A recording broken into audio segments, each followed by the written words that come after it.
L'Europe change et au milieu de tout ça, il y a un pays qui se fait de plus en plus entendre, un pays qui choisit son propre chemin, résolument indépendant, même si ça veut dire secouer un peu ses alliés les plus proches et redéfinir certains équilibres. Ce pays, c'est la Pologne, forte de son histoire et de sa position unique. Face à des géants comme l'Union européenne, la Russie ou la Chine, la Pologne joue une carte surprenante, la réelle politique, avec une seule boussole, son intérêt national. Vitam, dans le double cas, aujourd'hui, on se penche sur la diplomatie polonaise, une façon de faire bien à elle, qui fait pas mal jaser sur la scène mondiale. Alors que les alliances traditionnelles sont mises à l'épreuve et que les nouvelles dynamiques de pouvoir émergent, la Pologne, elle, trace sa propre voie. Une voie résolument pragmatique, mais alors, comment ce pragmatisme polonais se manifeste-t-il concrètement? Et surtout, est-il vraiment en train de bouleverser ses relations internationales, voire de façonner un nouvel équilibre des forces en Europe et au-delà? On va regarder ensemble ce que c'est cette fameuse réelle politique à la polonaise. Ensuite, on verra comment ça se passe concrètement avec l'UE, avec son voisin russe, une relation, on le sait, compliquée, et avec la Chine, ce géant économique. Et vous allez voir, la stratégie polonaise pourrait bien rebattre quelques cartes. Alors, pour bien comprendre la position de la Pologne aujourd'hui, il faut d'abord comprendre ce qu'on entend par son pragmatisme. En gros, c'est une sorte de réelle politique, une politique étrangère qui se base sur la défense des intérêts nationaux et sur le concret, plutôt que sur de grandes idéologies ou des alignements automatiques. Au cœur de tout ça, la souveraineté nationale, la Pologne cherche à avoir les coups des franches, à défendre ses propres intérêts, y compris au sein d'alliances bien établies comme l'UE ou l'OTAN. Et cette façon de voir les choses, elle ne tombe pas du ciel, elle est profondément ancrée dans l'histoire et la géographie du pays. Imaginez un peu, la Pologne, c'est ce pays carrefour entre l'Est et l'Ouest. Son histoire est marquée par les invasions, les partages et une lutte constante pour exister en tant que nation. Tout ça, ça a marqué les esprits, créant un besoin vital de protéger sa souveraineté et une certaine méfiance, disons-le, vis-à-vis des grandes puissances. Sa position géographique entre l'Allemagne et la Russie a toujours été un facteur clé. Même après la guerre froide et son ancrage à l'Ouest, la Pologne n'a pas rangé cette prudence au placard. Bien au contraire, elle s'adapte au XXIe siècle avec l'idée de ne plus être un simple pion, mais un vrai joueur sur l'échiquier européen et mondial. Et le retour en force de la réelle politique un peu partout, ça a plutôt confirmé à Varsovie qu'il fallait se muscler, notamment militairement. Cette manie de chercher des solutions concrètes aux problèmes, c'est vraiment leur marque de fabrique. Depuis 1989, la Pologne a toujours cherché à tisser des liens avec l'Ouest, tout en voulant jouer un rôle de premier plan dans sa région, un peu comme un modèle, en aidant d'autres pays de l'Est à rejoindre les organisations internationales. Ce pragmatisme, ça veut dire quoi?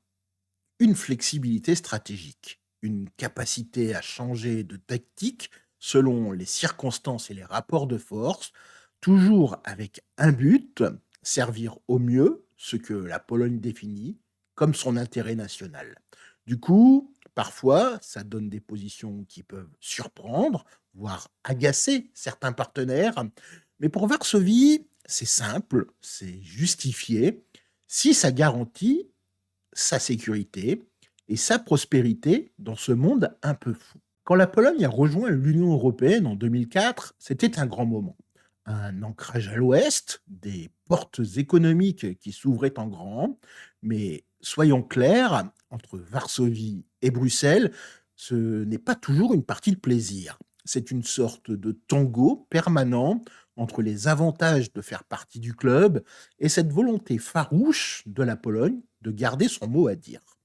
Et c'est là qu'on voit bien ce pragmatisme polonais à l'œuvre, avec une sorte de soft euroscepticisme, La Pologne, elle tient à l'UE et à ce que ça lui apporte, mais pas question de se laisser entraîner vers trop de fédéralisme qui pourrait, selon elle, gommer son identité ou ses pouvoirs nationaux. Les sujets qui fâchent, il y en a, et on en entend souvent parler.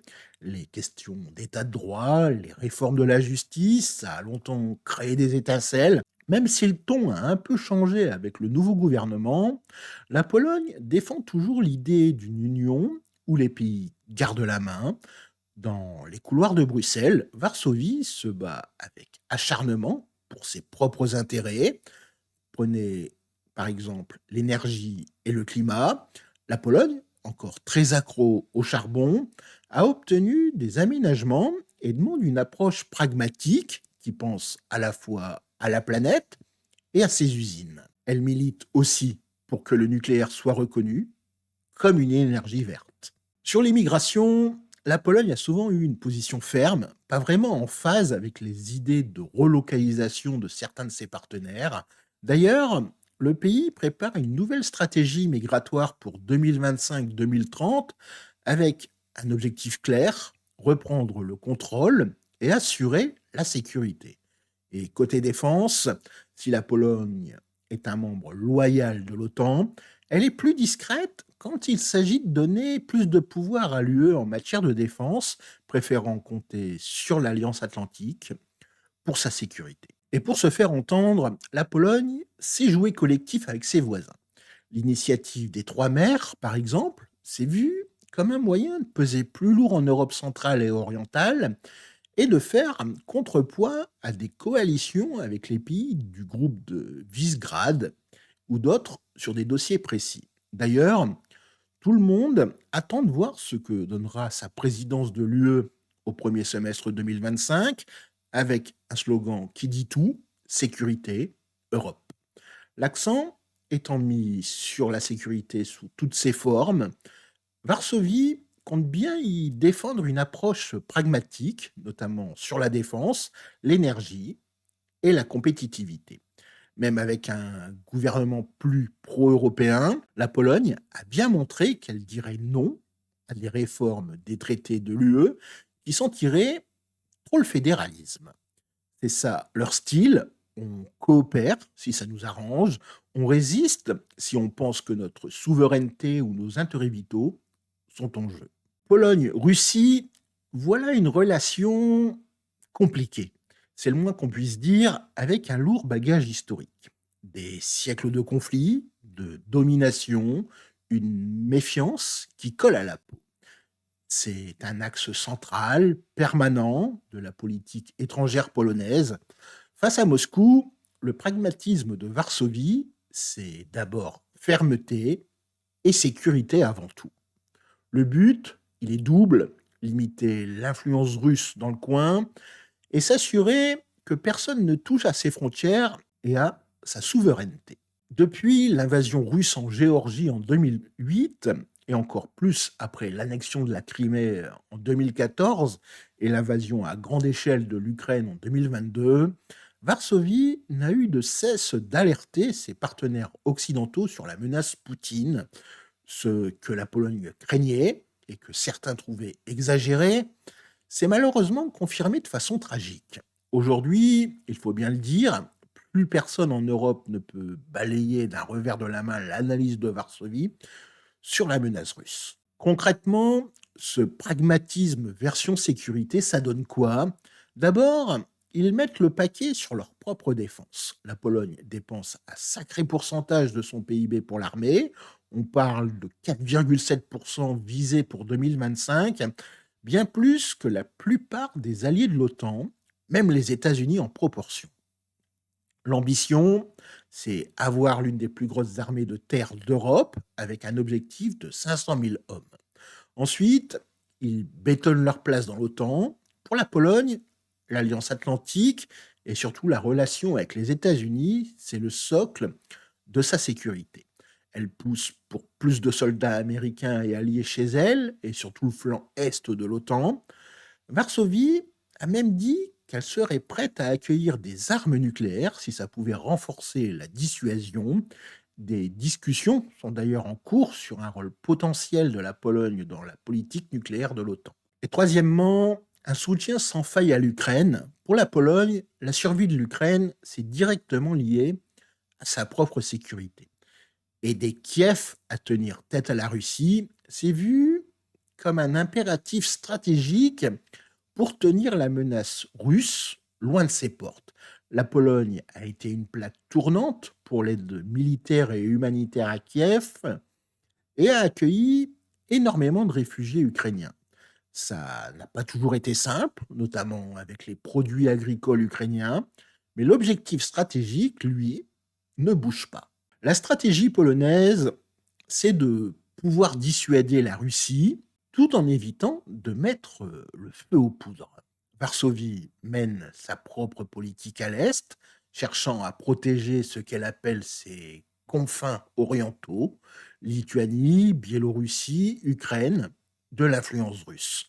La construction d'un mur oriental, un système de fortification le long de ses frontières avec la Russie, Kaliningrad et la Biélorussie, en est une autre illustration. Bref, dans ce climat tendu, la Pologne est en première ligne, un pion essentiel pour la sécurité de tout le flanc Est, de l'OTAN et de l'UE.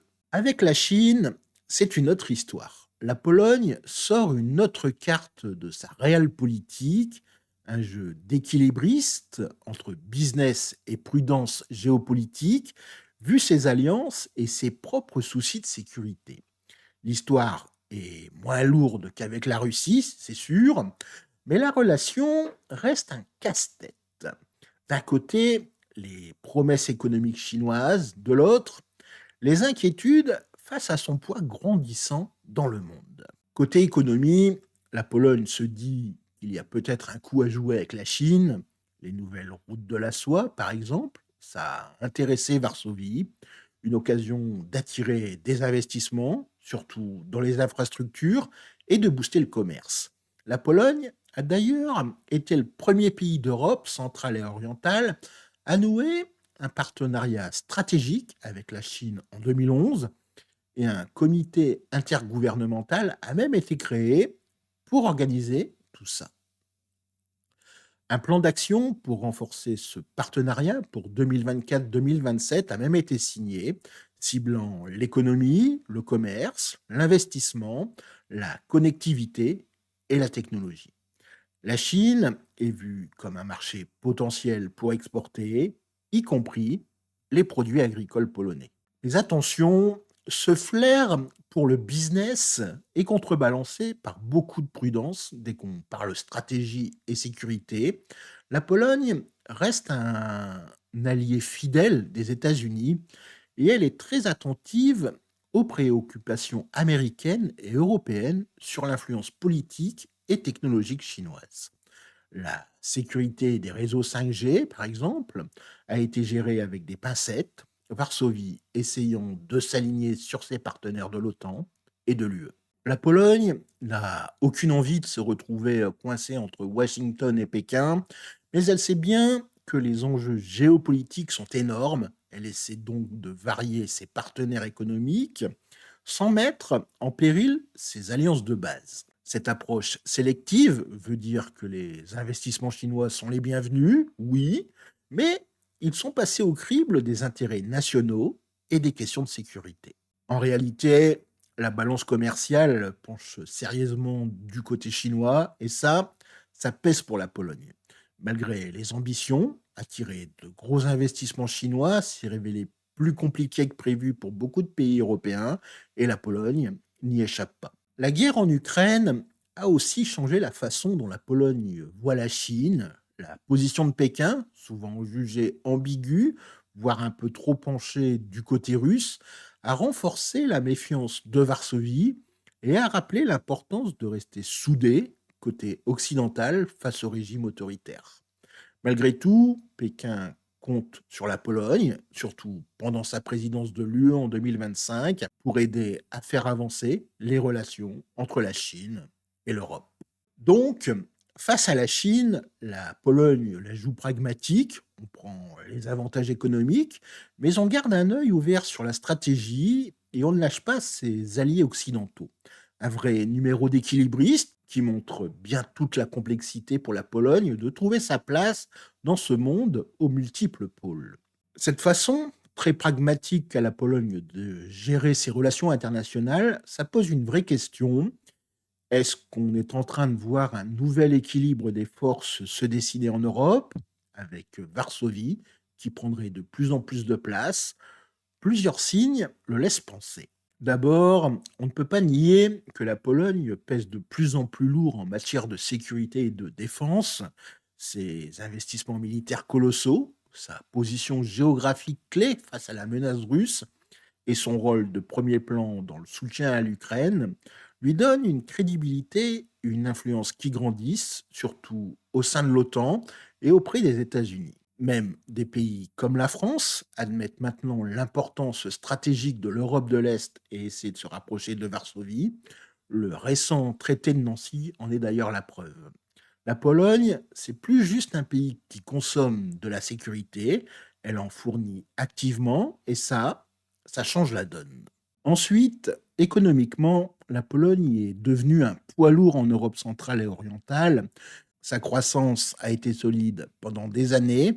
Bien sûr, il y a des défis, la démographie, garder sa compétitivité, mais son parcours économique lui donne quand même les moyens de ses ambitions. Elle est vue comme un endroit attractif pour les investissements étrangers. Et puis, troisièmement, son dynamisme diplomatique, que ce soit au sein de l'UE, avec des coalitions montées au cas par cas, des formats régionaux comme l'initiative des Trois Mers ou le Triangle de Weimar, ou dans ses relations directes avec d'autres pays, ça montre bien qu'elle ne veut plus subir, mais agir et peser dans le jeu. Sa présidence de l'UE en 2025, ça va être un vrai test pour voir si elle peut vraiment influencer l'agenda européen. Mais attention, cette montée en puissance polonaise, ce n'est pas un long fleuve tranquille, il y a des défis et des zones d'ombre.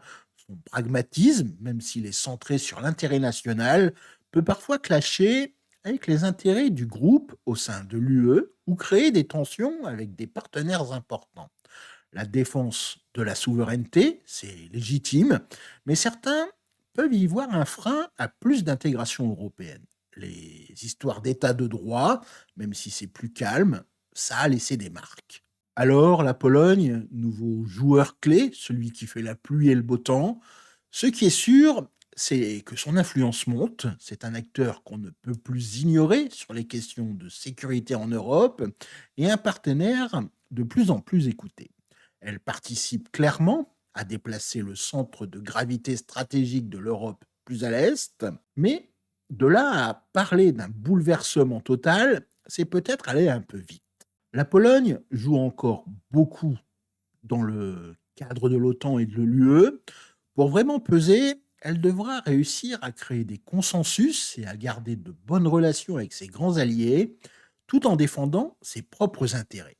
Cette réelle politique à la polonaise, c'est donc un élément qui change la donne, qui force les autres à s'adapter, mais tout ça se passe dans un jeu bien plus vaste et compliqué. Une chose est claire, la Pologne est bien décidée à ne plus être un simple pion sur l'échiquier des autres, mais à être maîtresse de son destin et à peser sur celui de l'Europe. Alors, si cette plongée dans le pragmatisme polonais vous a intéressé, un petit pouce bleu, ça fait toujours plaisir. Abonnez-vous pour ne pas rater nos prochaines analyses géopolitiques et surtout, dites-nous en commentaire, vous pensez que la Pologne est en train de devenir incontournable en Europe? Au final, ce pragmatisme polonais, cette fameuse réelle politique bien ancrée dans son histoire et sa géographie, est clairement en train de redessiner la place de la Pologne dans le monde en mettant son intérêt national au premier plan. Varsovie trace sa route avec une nouvelle assurance dans ses relations parfois tendues avec l'UE, défendant sa souveraineté sans pour autant cracher sur les avantages de la coopération. Face à la Russie, vue comme une menace directe, la Pologne se voit comme le rempart est de l'Europe, blindant sa défense et consolidant son rôle dans l'OTAN. Et avec la Chine, c'est une approche plus calculée. On cherche les bonnes affaires, mais sans mettre en danger ses alliances clés.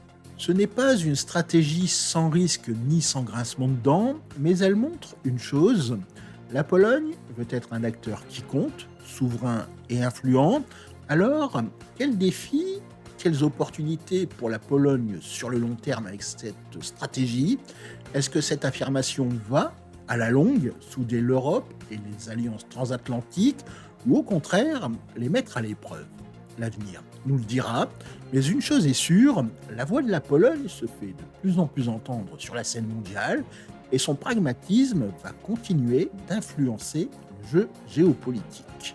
Je vous remercie beaucoup d'avoir suivi ce nouveau podcast du Double K. En attendant, je vous souhaite de passer une agréable journée. Miłego dnia, à demain, do jutra, très bientôt, do zobaczenia.